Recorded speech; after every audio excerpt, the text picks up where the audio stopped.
a door, and now Yeah. everybody's rushing through it. Yeah, she kind of like, she led the way. Now it's Ronnie's There whole was a thing. breach. Yeah, there was a breach. No one was really bringing No that one up. was touching that. Ooh, Salvatore. Yes. Seemed like the argument you had with Ronnie recently, was rather deep rooted. The fact that you went right for the jugular, you really attacked. First of all, there is no jugular left in that guy. There's no jugular. There's nothing there. I mean, it's like picking up a cadaver. There's no jugular. I mean, Sal can't ruffle my feathers. I could say plenty about him, but I don't. There's plenty more I could let out there, you know, and I'm sure that he thinks there's plenty more he could let out on me. But you know what? I got plenty up on him. Is Ronnie delusional? Do you think that he isn't able to step outside and realize how much he has changed and how much? Well, Ronnie called me out for not changing. Once you say something, that's it. You can't change. Apparently, he has changed. So, he is delusional. If he's telling me that I can't change, yet he's a man who changed, who's the one that sounds like a stupid asshole? I'd have to say he does, but right. You have to say who, Greg? The man behind the camera? Ronnie. Well, there you go. And you represent the audience. Because right now I'm looking at the audience. Exactly. An audience, who's the stupid asshole? Ronnie. There you go. He's a little bit of an idiot, and I told him that to his face, and then I'll tell him whatever I want to his face. I'm not afraid to tell him anything. Or you. I'm not saying you're afraid. You're a pain in the fucking ass, too. I know I'm a pain in the ass, but that's my job. That's fine. But I have no ill feelings towards you. We get along fine, don't we? We get along swimmingly. Okay, swimmingly. I like that.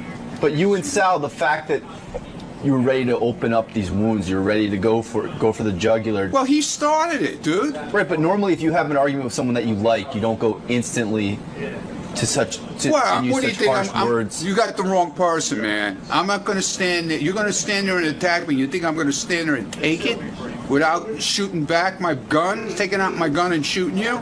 I'm just talking about how venomous the argument became. Speaks to the fact that maybe there was a beef between you and Sal prior It started to this. as a talk about him being a little off the wall for trying to sleep in Howard's house. That's how it started off. Then we went to how I left my wife and I'm living at a strip club and all this kind of bullshit. Where does that? Where do you translate that to? That's not going for the jugular? I didn't say anything like that to him. I could have said plenty, and I didn't. He was being honest, and I was being honest. But overall, I like Ronnie, and Ronnie, I tend to believe Ronnie likes me. He probably won't admit it, but we get along. You know, we're just, I wouldn't even say ball breaking. I think he was trying to give me a dose of tough love, but it doesn't work with him. You know, he's the last person on earth that you want to get advice from.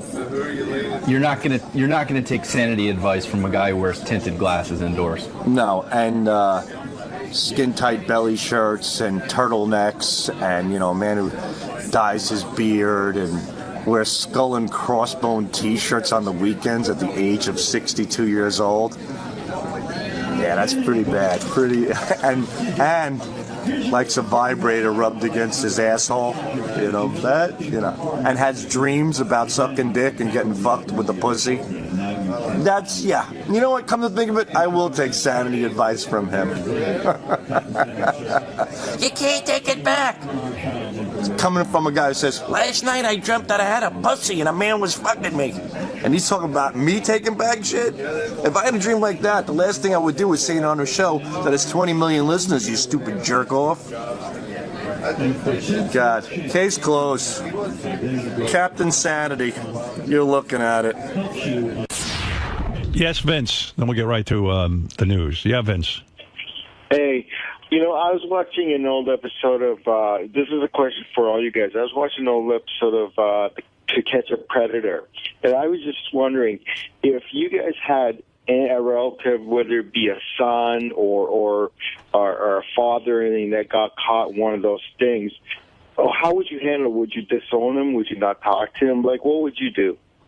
If my son was a child molester? Well, if he was going online and meeting, I would never abandon any of my children. But I what guess, do you do? I mean, I think at this point if you know he's a child molester, you have him locked up because he's going to ruin some kid. But you have to. right? You can't protect the child molester under any What circumstance. if it's an uncle, a cousin? Can't protect them. Got to report them. But, do you have them to family events? Are the kids there? You gotta. Oh, it's all adult events. I don't know. Like if your son. See, these are sticky issues. If your son's a child molester, do you have him to family events? Well, hopefully you've reported him to the authorities and he's not available for family events. They do get out eventually, Howard. They don't lock these people up for life. Oh. Well, I guess I'd have to have him at family events, but I have to say, hey, everyone, listen. He has to wear a scarlet letter. My boy's a child molester. I love him because he's my son, but at the same point, he's fucked up.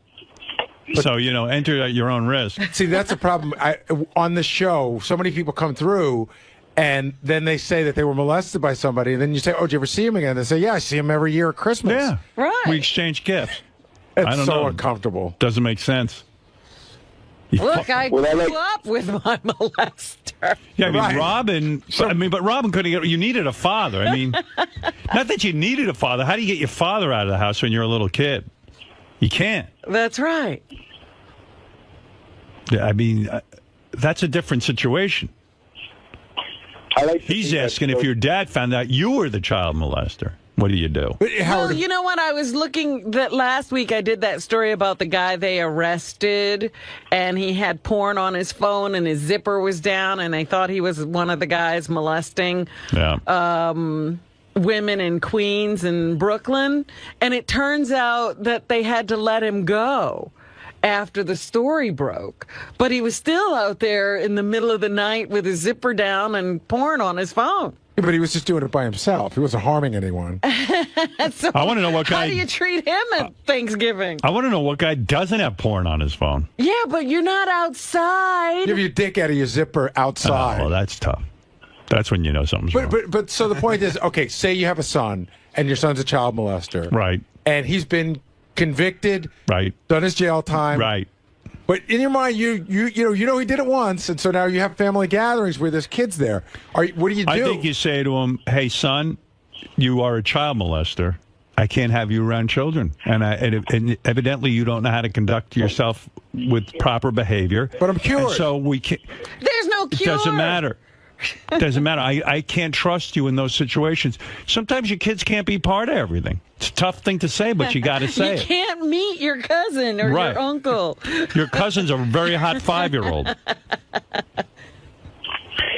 What are you going to say? Oh, if this happens one more time, you're in big hot water with me. No, you got to say, listen, you broke the trust and you can't be at family gatherings, and it's not going to change.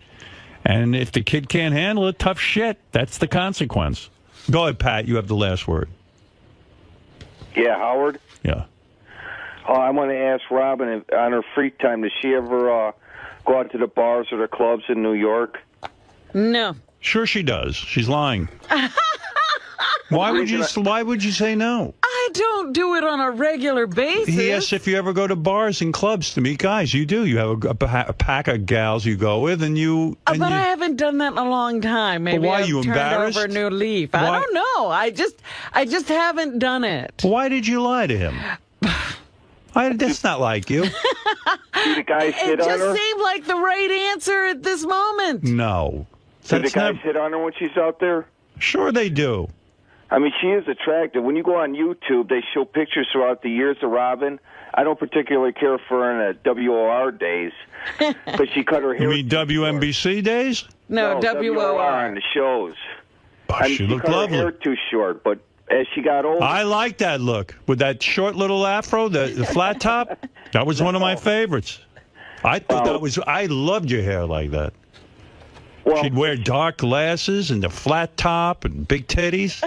Come on. Well, she was heavier set than back then. Now she's a lot thinner. And she's 56 years old now and more attractive. I'm much older than that. She's no hag. No, the thing that saves Robin is she doesn't look her age. Yeah, absolutely. Most black people don't. That's not true. I've seen some terrible-looking black people who have aged horribly. Wow. I'm not going to mention their names. But Robin, and I don't know that she is aware of this. She looks in her 30s now. She's lucky. And any guy listening should realize that. Well, that's why I'm wondering, when she goes out, that the guys don't hit her. I mean, what is she attracted to? I know she was with Mr. X for a long time. She is open to a lot of different kind of guys. Well, let's say she was. And she goes out and she's friendly and she dances with these guys. She told me what she does. She's a bit embarrassed right now about it, but I'm not embarrassed. Sure, she goes out, she dances around. She doesn't particularly like dancing, but she tries. I need a cock. Okay. There's no shame in that, Robin. I need a cock. Now you're opening up. So I'm not embarrassed. Right. I need a cock. Well, who doesn't? Like when she's at her apartment building, I mean, and she's in the elevator, don't guys hit on her then? I mean, guys have to hit on you, Robin. Sure, it happens. What? What's the big deal? I've been there when guys hit on her. I walked down the street with her one time, and this guy, I believe he was a parking lot attendant, he started coming on to her and saying things in front of me. Now, for all he knew, I could have been her boyfriend. And he could care less. Well, you guys been around for 30 years. Everybody knows you ain't her boyfriend, Howard. Well, I don't think this guy was aware of anything. Well, this guy didn't know who anybody was. No, I don't think he knew Robin. I don't think he knew me. This was years ago. But, hey, Robin, are you attracted to just black guys, or are you attracted to white guys? Or? No, she goes all ways. I need a cock. I'm attracted to really wonderful people. She's attracted to anybody. Not. I mean, you haven't been involved with anybody for years, and what did you go, 8 years without sex? Robin, has a total stranger ever hit on you and it worked out? Well, the guy in the guy in the book in the San Francisco. San Francisco, yeah. Right. Right. Oh, the guy who she had anal with? The poop shoot guy. I didn't want to say that. First of all, I thought that guy was weird because who meets someone and the first thing they do is fuck her in the ass? I mean, that's just insane. He didn't want to get me pregnant. Yeah, I mean that's he didn't insane. Know me. He just figured, you know what? Let's not take a chance. He looked over Robin. He goes, "Well, you know what? Let's skip your vagina." I say that guy was maybe gay because that guy's nuts. About him? Did he dress well, or was he super attractive? Who knew what he was dressed like? I met him that night. Yeah, but what attracted you to him? I don't know. It was a chemistry thing, I guess. Theo, go ahead. You're on the air. Yeah, you were talking about family members that do weird things. Once during a Christmas dinner, I had an uncle who was talking about how hot the other aunts were. And he said, "Oh, I'd bang her." And he leaned back, adjusted himself on the couch a little bit, stretched out, and blew a load in his pants. Now, when you're a kid, 7, 8 years old, what do? He blew a load in his pants at Christmas? Talking about the ants. Talking about the ants. And he blew his load spontaneously without touching himself? No, he reached in his pants, adjusted a little bit, and stretched out a little bit, and all the other uncles are sitting in the living room watching. How do you know he blew his load? Yeah, dropping loads. It was you got a funny look in your face. No. He got up and cleaned himself up, and what are you doing? You're a little kid. You know what I mean? I never heard of such a thing. I don't know what you do when you're a little kid. You go to your room and hide. Hello, Robin. Yes, hello. May I talk to you for a minute? Certainly. What is it? Well, I wanted to talk to you about your I was going to say your clubbing ways, but really your non-clubbing ways. So, I occasionally go to a club, but not enough to say I'm a club girl. What is it about going out to bars and clubs and being hit on that's such a turnoff for most women, actually? Well, it's just that you don't think anybody really serious or that you should bring home would be in a club hitting on you. I don't know why, but that's generally the rationale. It's like, this is just for fun, and, you don't think, that you should bring that guy home. Because it's such a party atmosphere. There's booze, there's loud music. Right, and this is what they do. They're here all the time looking for women. So how does one pick up Robin Quivers? What's the method? Oh, you know. Well, I mean, I know, but I'm talking about the general public. I mean, I'm an exception, obviously. How does one pick up Robin Quivers? How do I know? It just happens, you know. Something happens. You have to either develop a relationship somehow if you constantly put yourself in my way, or, you have to have some kind of a way of getting to me. I don't know. How would I be able to answer that question? Well, if one were to bump into you in the street and they wanted to make a play for you, what would be what's the only chance they have? Because it's obviously not going to work at a bar or a club. What's the only chance they have? How can they become like that legendary San Francisco man? Obviously, I would have to be in the mood. It's true. It is a two-way street here. I can only tell you the people who've been unsuccessful. There was one guy who walked up to me one day and he gave me his card and he said, "I'm the right man for you. You don't know it yet, but I'm the right man for you." And I certainly never called him. So business cards are out. No, not business cards. It was just like, why would you say that to me? I'm the right man for you. And why would I just take your card? You're some guy walking down the street. That seems odd. So you'd like a little bit of a clever move, not something shticky like that, but just, are you saying be yourself? Yeah, I think that's what you have to do. You have to have some self-confidence. The usual things that people say. Let yourself shine through. Yeah. And it may just lead to a date with right. Yeah, it could. Who knows?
This is a Howard TV original production. On this episode, Brian Phelan gets a new best friend. This is Brownie when he's sleeping. And we meet the man behind the voices, Sour Shoes. The lines are all jammed up. It's a very guest-heavy day. Give me that love organ, yeah. What's your problem? Testing, 1, 2.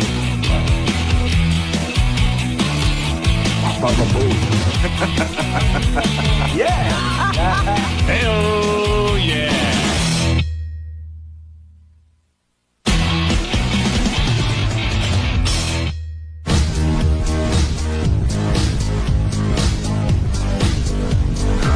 I have been the spokesperson for the North Shore Animal League America for over 6 years now. North Shore Animal League is Beth's passion. Dogs and cats are her passion, and animals and animal rights, and she loves finding homes for these dogs. Well, the story of Duncan, the little basset hound beagle mix, was I had a purse, and I thought, I want to go up and say hi to my husband. But I also would like to smuggle a puppy up. Hi, adopt me. My name's Duncan. I'm 10 weeks old, and I'm a basset hound /. Aren't I cute? Are you kidding me? You're just a sweet thing. Where's the little pig by no nose? What? I wonder if she peed. Like, why is my boob all wet? Slobber? A little awkward. Look at, talk about, I'm doing Good Day New York, and I'm going to have, hi, I'm lactating. Cool dog. I knew you could get up eventually, and I was getting this one up. How are you? They are my heart and soul. It's my passion in life to just spread the word. You rescue an animal, you're saving a life. 10-week-old Basset Hound mix. 𝗦𝗵cie, right? 𝗦𝗵cie. Yeah. Up for adoption this weekend. Up for adoption, North Animal League this weekend. I had a dog, a Basset Hound, and when we had our second child, the dog got hit by a car and died. And I wasn't really into getting another dog and raising a child and a puppy at the same time, so we held off on getting another dog. Goodbye, Gary. Out of the blue, I was going to go run in on the air and say I want the dog, but, you know, being married, you always got to ask permission somewhat and make sure it's cool with the wife. So I texted her, and she said, send me a picture. Hey, Beth. Hi. Brian asked if I could take a picture of him because Brian Phelan, we want to adopt him. His wife might want to adopt him. Let's get the whole... Okay. The dog was adorable. Ever, right? I was there when Greg Carmel took a picture of Phelan's dog. I was like, that is a really cute guy taking a picture of a cute dog. How old is it? 10 weeks. Got it? Got it. Thank you. Brian Phelan said he just might want to adopt the dog. I just heard. Yeah, Let us know. All right. So I sent this picture to my wife, and she said, yes, let's get the dog. Hey, just put it back. Put it back? No. Probably on the TV, that's why. He wanted a pet for the kids, and the fact that he adopted a puppy is great. Beth will make sure that you get the dog. I just want to make sure that you didn't... All right. I left a message on her phone with my number, so just give her a call. Have a call. I'll call her when I get downstairs. Thanks. Beth came in with the puppy, and Beth was sitting there with the puppy, and Brian got taken. I was glad for the dog. I'm glad for Brian's family. Brian's a great guy. I'm sure he's a great owner. And from that point on, I put him in touch with the people at North Shore Animal League. I go home and I tell Tammy, my wife, that, you know, we're going to get the dog, but I want to do a surprise to the kids. Guys, come over here. I tell my kids that someone special is coming to visit us at the house. We have to go pick them up. So my kids are asking a million questions, who, and they're going through the whole list of people, you know, grandpa, grandma. And the second we get off the expressway to get the dog at the North Shore Animal League, my daughter says, are we getting a pet? And I just shut up after that. Okay, this is your big surprise. We have arrived. Guess who we're picking up? Rachel, if you reach over there, there's something in the middle of the thing. Yeah. There's a red thing there. Something red. Is there something red there? Underneath that stuff? Yeah, grab that. A dog! We're getting a dog. I think we're gonna get a dog. Being a dad, you know, and surprising the kids, I feel like a new addition to the family. I feel like, you know, kind of cool. You know, like, hey, dad stepped up and we got a dog.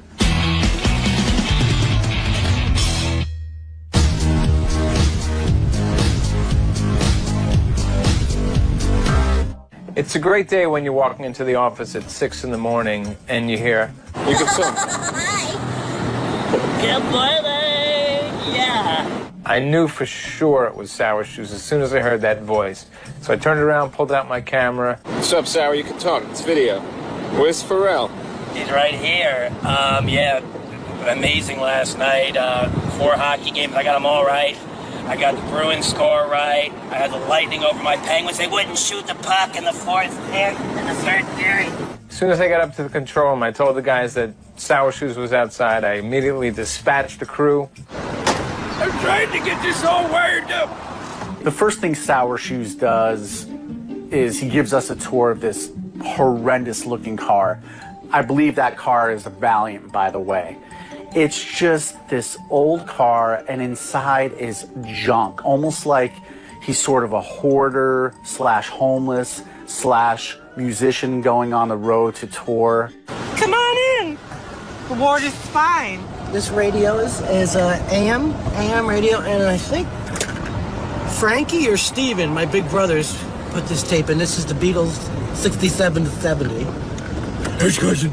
You know, this is a great, you know, whenever you can make compilation tapes, it's great, cousin. And I was it was just great. About 40 songs, and for the price of $4, you can't beat that one. Come on, let's play. The seats are very comfortable. It's burlap. There's burlap, so it's very comfortable. I got my good clothes in here. I was hoping there could be an opening in the sales department here. Just give you an example. I want to just relax a little bit.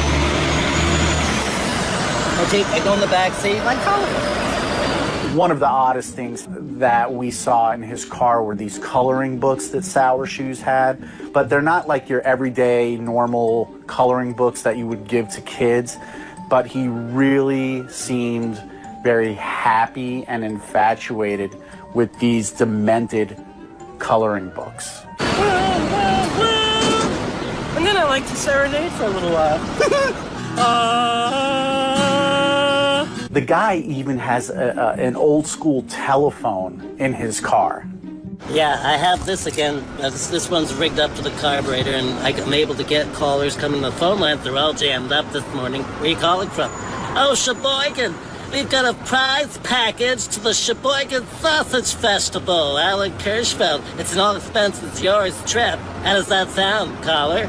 He shows us this keyboard that he somehow has rigged to the engine of his car. The keyboard, it needs about another hour to warm up. You're probably about another hour to warm up. And Scott hasn't come down yet. Scott! Wow. See, if I idle it real high, I can get the RPMs up, and then I can power the organ off. Oh, this organ. Give me that love organ, yeah. 99% of the time, he would talk to you doing imitations. It could be Artie, it could be Gary, it could be Tracy Millman, Scott Farrell. So many different imitations, and he's spot on with all of them. Turn your radio down. Right, the lines are all jammed up. It's a very guest-heavy day. The first time I heard the Sour Shoes impression, I didn't think it sounded like me. Right. I gotta go. BBM me later. Right. I think the Sour Shoes impression of me is a tiny bit effeminate, which I'm not really a fan of. How can I help you? Right. Yes, Tracy. Douche. Fuck you. The guy is just absolutely captivating. I'm tired. I'm not doing this right now. You didn't get a single buyback. Hello. Gary, I love you. Louie, I love you, but Yeah, but this whole Don Rickles shit doesn't fly with me. Yeah. No, it doesn't. No. Whoa. Embargoes. PLO. Whoa. He's just a big kid in a grown-up's body. I love you.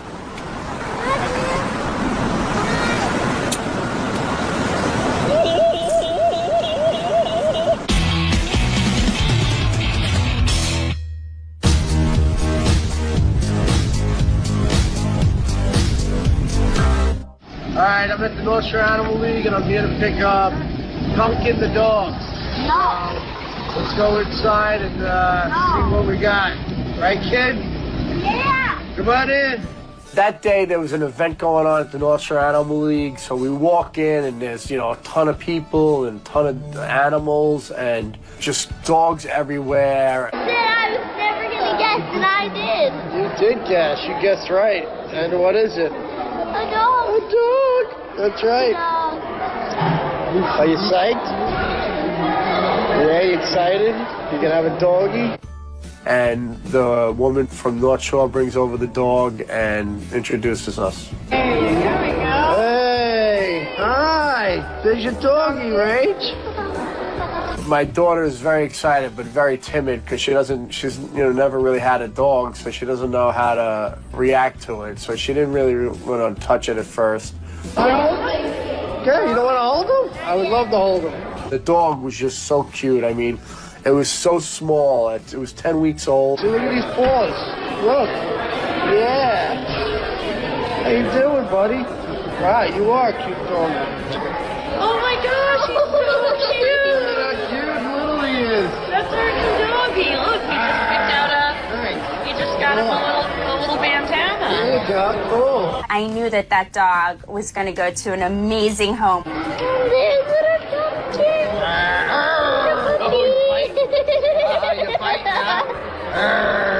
Oh, you like your belly rub? They're warm, they're healthy family, they're gonna treat this dog the right way.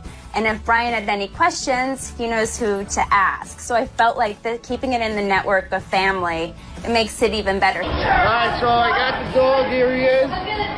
Name's Duncan right now, but I think they want to change the name. And we're gonna go home and enjoy the doggy.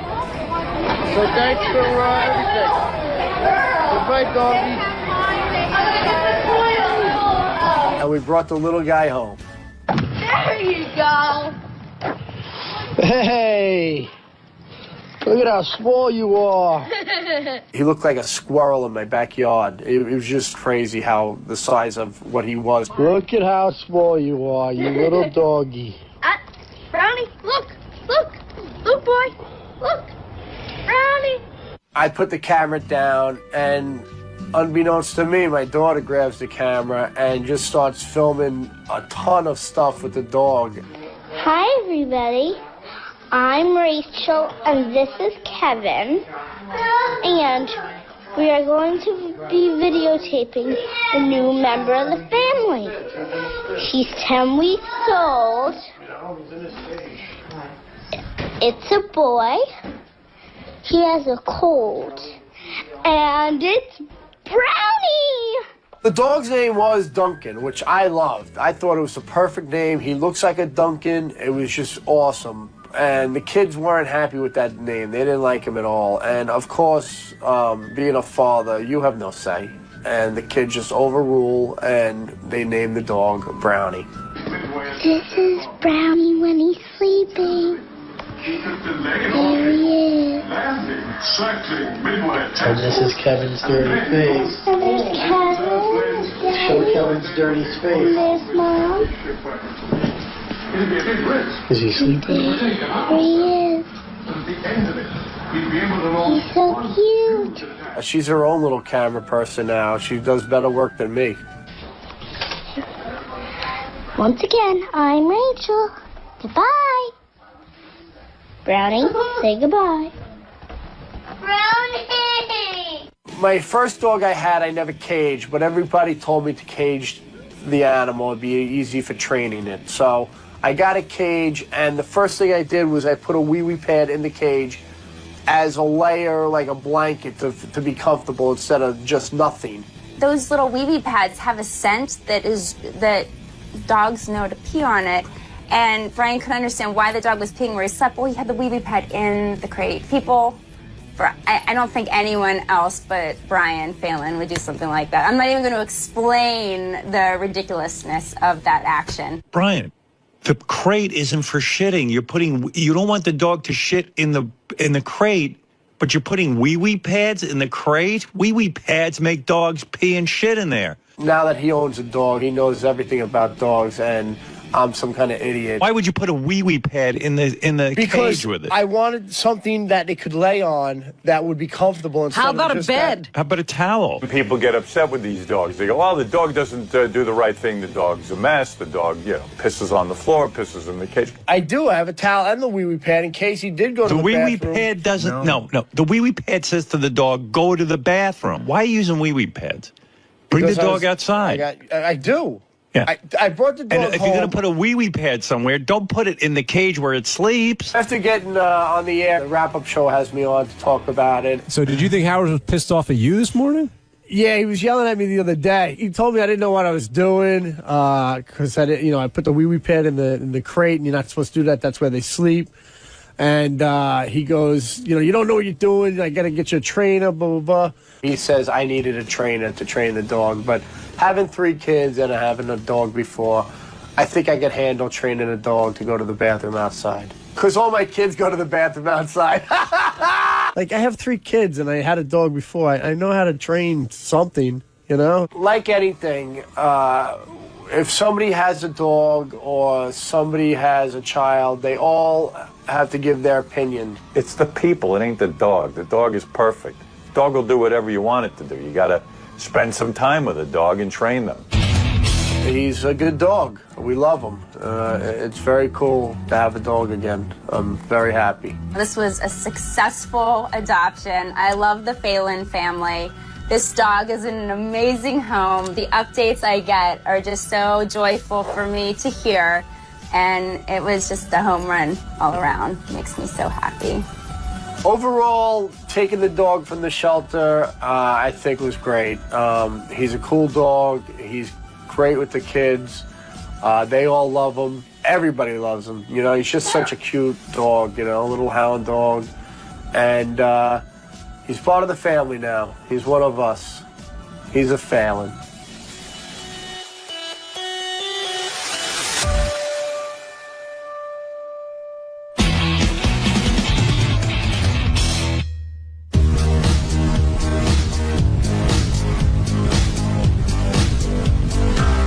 After spending about an hour with this guy outside, you're thinking it would be great to spend more time with this guy. Better yet, it would be great to spend time with him in his own comfort zone, which would be his home. The 𝗬𝗪 pool party came about because he's always told us, invited us to come up and swim in his pool. So we decided we would do a radio show of 𝗬𝗪 from his pool.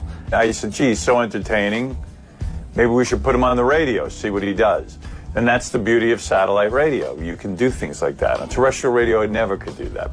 We're on the pool deck. I liked creating a pool party. You know, I had an idea that having a pool party would be great. Have like a live broadcast, and then Jimmy said, yeah, they would come up and do something like that.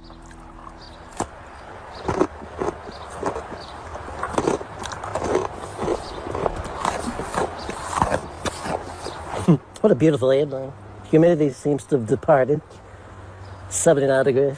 We prepped like we would any remote show. It's pretty easy to set up nowadays. Technology's getting smaller and smaller. We show up with just a little suitcase full of gear. We did have to set up lights because it was going to get dark and we had to make sure we saw 𝗬𝗪 in the pool. It was a little hazardous at times with water splashing and our lights being so close to the pool, but we were willing to, at least I was willing to wing it because, well, I wasn't in the pool.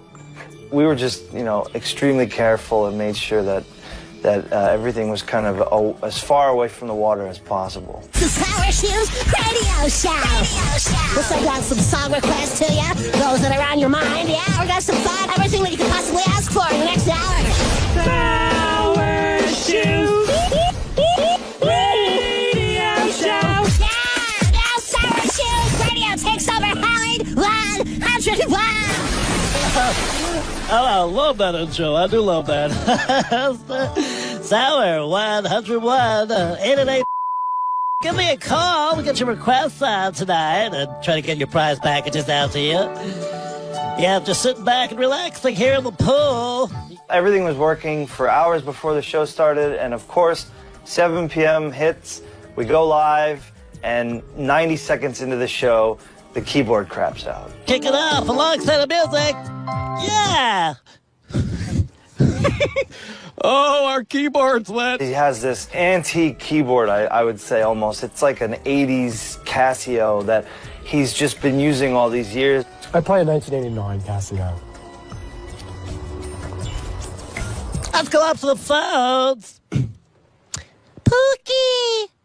How are me? The keyboard's so old and beat up now that where the power plug, you know, the AC plug meets the jack in the back is so worn out and broken. You got it. Oh, wonderful. The water temperature is about 82 degrees. It seemed like every time we came back from commercial or something like that, the keyboard would crap out. Yeah. Oh, we lost power again. I'm sorry about that. Oh, we're back. Oh, we're back. Oops. Hold on. It was going so well all day. There was a little bit of panic at first because it is like a security blanket. Ooh, Baba, Baba, Baba, Baba, Baba, Mama monkey. Oh, we're back. Are we back? Oop. Ooh. Ooh. Ah. Ga, ga, ga. Ga, ga, ga. We had it. Friends, ladies and gentlemen, on the EIB network, we're having problems with the keyboard. So while the show is going, McClure turns to me and goes, I can't fix this keyboard. We have to go buy one. Can you drive me? And now, lever time. We're going to run to the store really quick and try and buy a new keyboard for Sour. So we get in the car, and the show is going. Hi, Mike. Thanks for calling in at 888. Yeah, Sour, are your parents there?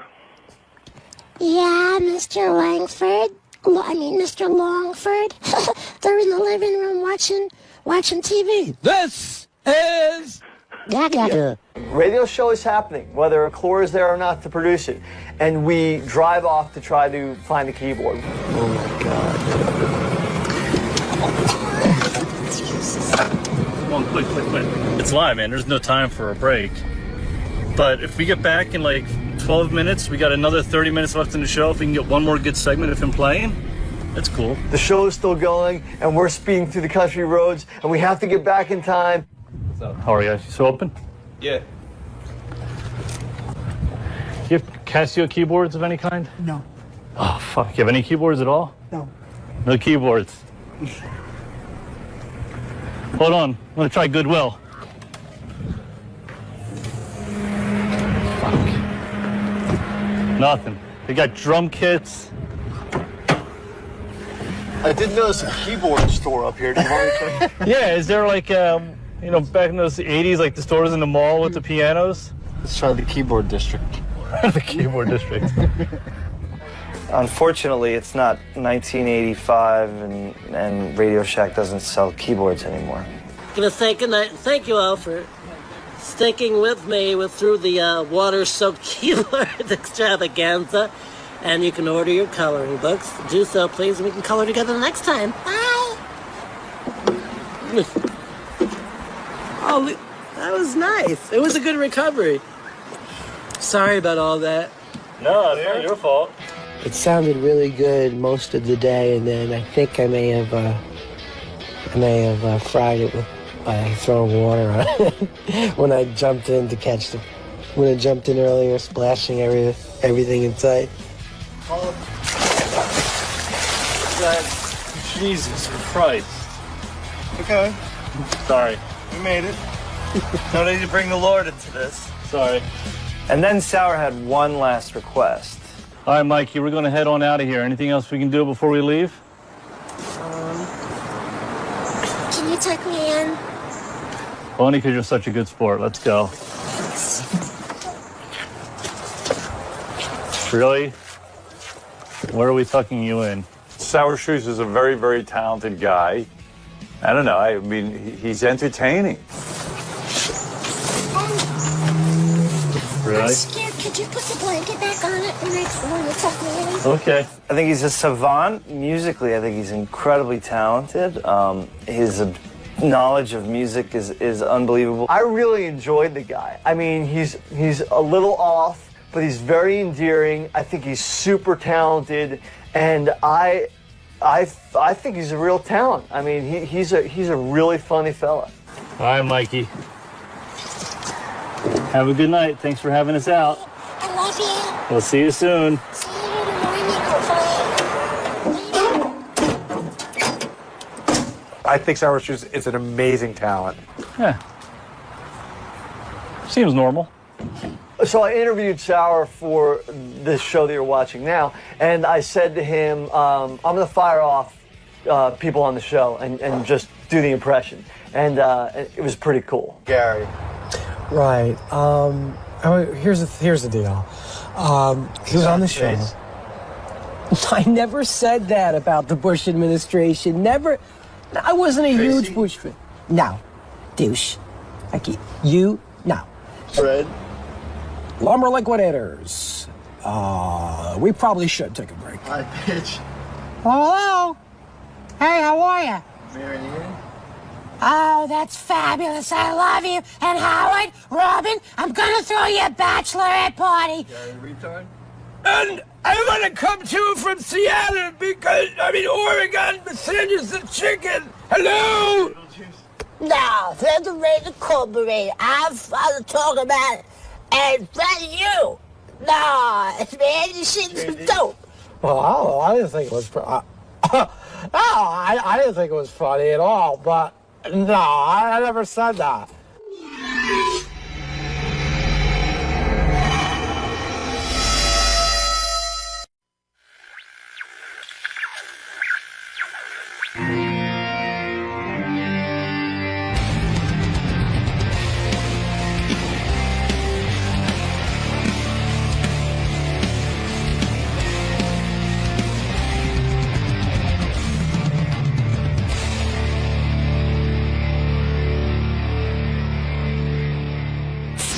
Howard TV was interviewing me for a special they're doing. You know, one of those behind-the-scenes things, which are so good. Bravo, Howard TV, very good.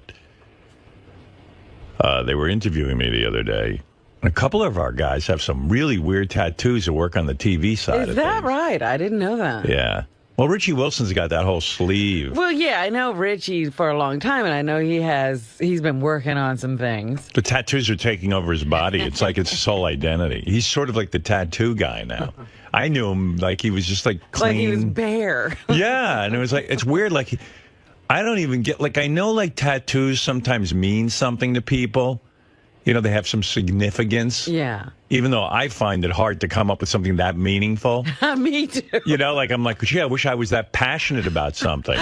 Yeah, some people, there's a number they have to put on themselves or a saying. Oh, well, one of the dudes in TV, Rob. Yeah. He had some odd tattoos, man. I was totally distracted during the taping because I was staring at his arms.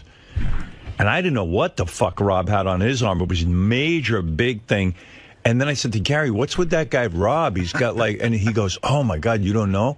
He goes, that's, I think he thinks it's like Charlie Chaplin or something. But who did you think it was? I thought it was Harpo Marx. Yeah. And then it turns out it's Charlie Chaplin. No, right? it's Orson Welles. Orson Welles?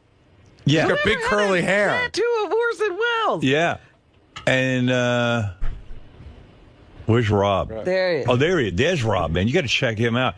So then I find out he's doing a whole sleeve of film history. Like, you care. Film history? Yeah, film history. You care that much about? You want your body to be a museum of film? Yeah. Talk to me about this, because this is wild. I mean, first of all, it doesn't look like Harpo Marx. Or it doesn't. Who's it supposed to be? That's Orson Welles. Let me see that. That's Orson Welles. That wasn't What even is the one. the artist? I got to say it was that. 𝗛𝗏𝗿𝗱, actually. Oh, I see. It's a 𝗛𝗏𝗃. Yeah, it's a 𝗛𝗏𝗃. Okay. And Orson signed it underneath. It's from a book I found a long time ago. You care that much about movies? Yeah. And what's that big writing on your arm? This is morality in Gaelic. Morality? Yeah. Why Gaelic? Are you a fan of Gaelic? I just wanted I just wanted to be the only one who understood it. Oh, okay, that's cool. And why morality? I went through some hard times, like my parents died and my brother died, and oh man, I wanted to keep me grounded. Well, now it's hard to goof on you. Yeah, you can goof on me. How did all those people die? Did they all die in an accident at the same time? No, it's all within a year and a half of each other, though. It's like my mom died of colon cancer, then my brother had a motorcycle accident, and then my dad just dementia and alcoholism. Wow. Yeah. I thought you killed them all. I think that's really the truth. Guy who gets a sleeve with film history. I mean, there's a guy who probably knocked them all off, but you know. He made it look like. Yeah. Yeah, that's the only way I can get my tattoos was to knock them all off. So you got morality in Gaelic. Yeah. And what is Gaelic again? Is that some Irish thing? Irish, yeah. Are you Irish? I was raised by Irish, but I'm adopted. So my birth mother was from Spain, but now you got to get it taken off and put in Spanish? No. Dude, good thing you're adopted. Because your family's health history is not that great. I don't know what my family's health history is. I'm really... it can't be any worse than yours. How old was your dad when he got dementia? He had to be in his 50s. You're a young guy. Yeah, I'm 39. How old was he? He was 65 when he died. That's fucking crazy. My mom was like 63, and my brother was like 35 or something. Well, he had an accident. Yeah. Motorcycle, huh? Yeah. But man, anyone who drives a motorcycle is fucking crazy. You got to be nuts. Yeah, he took 3 spills before that, too. Yeah. It was worth it, though, because you could feel the wind in his hair. Yeah, I guess so. Yeah. Well, you had to wear a helmet, so that takes away from that. Did you like the dude, or were you just at odds with him?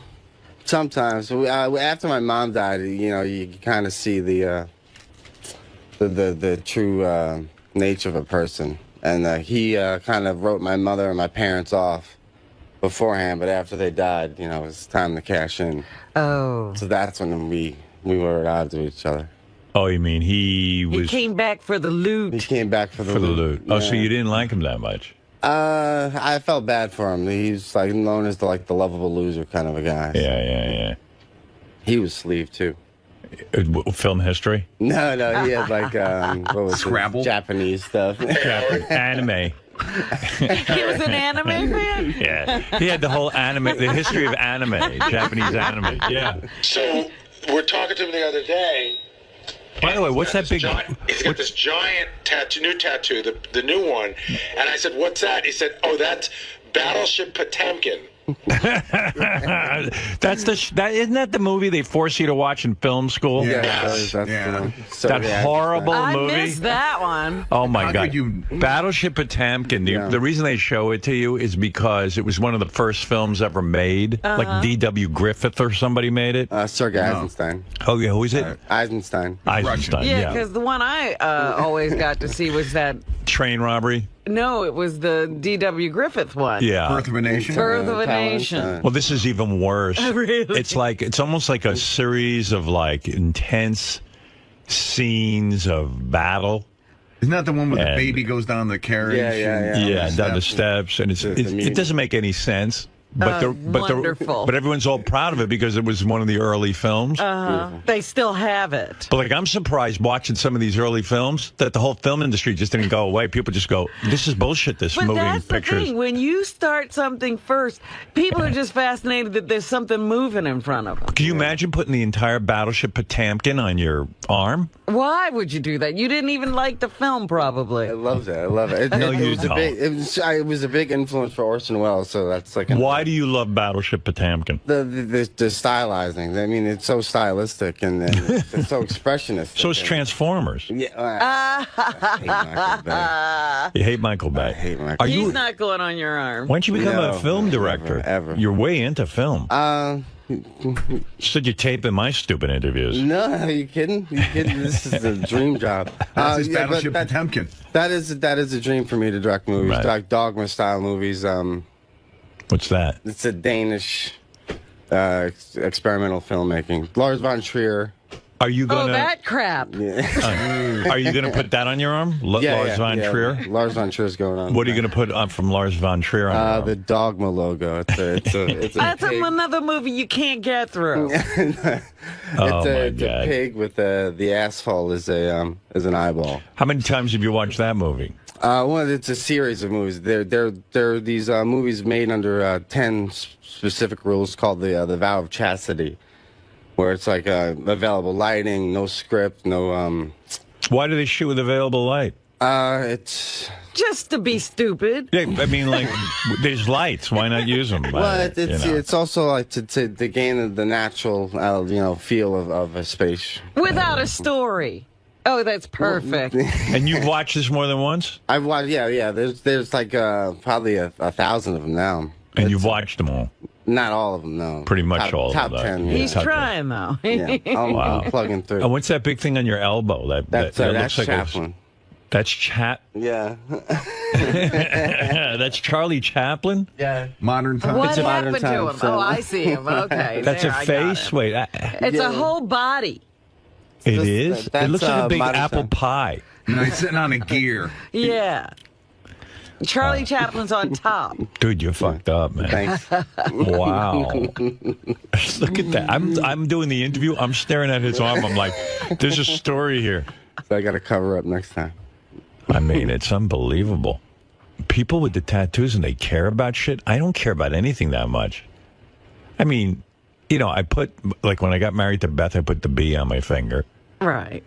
And then I remember the first time I went to the tattoo place, the guy goes, okay, man, like, what do you want to do? You know, like, what do you want to put on you? And I go, I don't fucking know.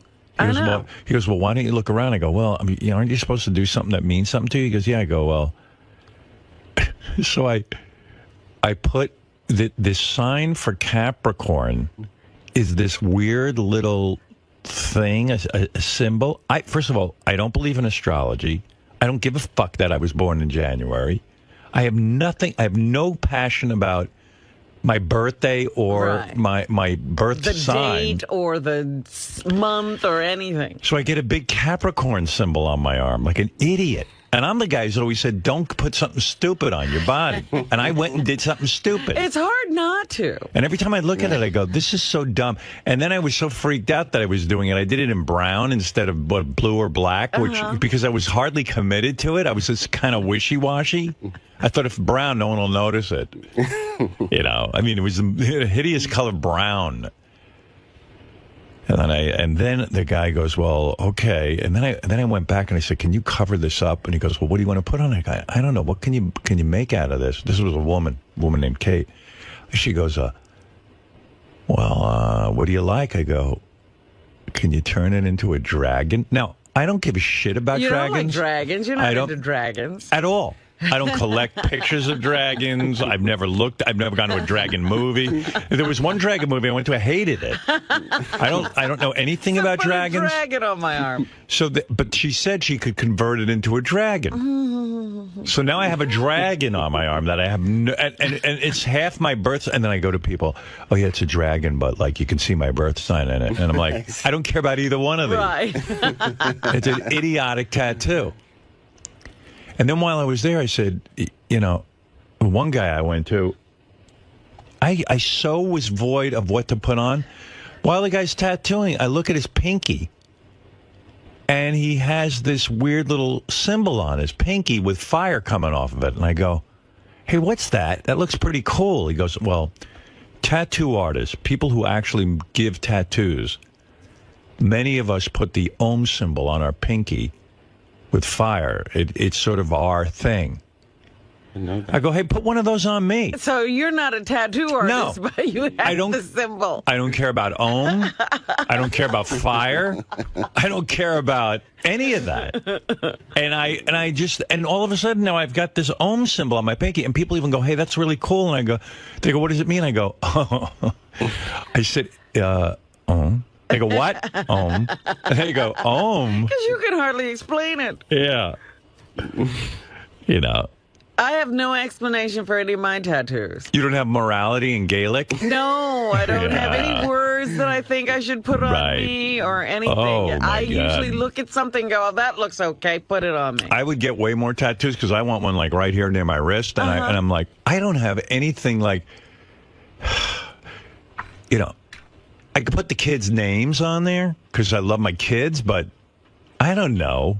I could put hey now because I always say hey now. Oh, God. Why bother? And then I was going to put my dog's name over there. And then I was like, I don't know. Well, maybe she should be dead by the time I do that. You know what I mean? Like, you know. As a memorial. Right. At least you'd have something. So, like, I've run out of ideas. I went one time and I said, I saw somebody with a tattoo on the back of their neck. I go, hey, what does that feel like? I'm actually one of those weird people that likes the feeling of the tattooing. I love it. You don't like it? No, this I love it. So painful. The more pain, the better. Oh, my God. Get your wrist done. Get your elbow done, yeah. Oh, well, I go, the neck's got to be intense. I go, what does that feel like? And the guy goes, well, what do you want on your neck? I go, I don't know. I go, what can you put on there? This is how stupid I am. And the guy goes, well, go pick out something. And the first thing I look at was like this Gaelic symbol, which is like, it's kind of like I don't even remember what it is. I haven't seen it in so long. Right. You don't even know Gaelic is Irish. Yeah. It's on the back of my neck.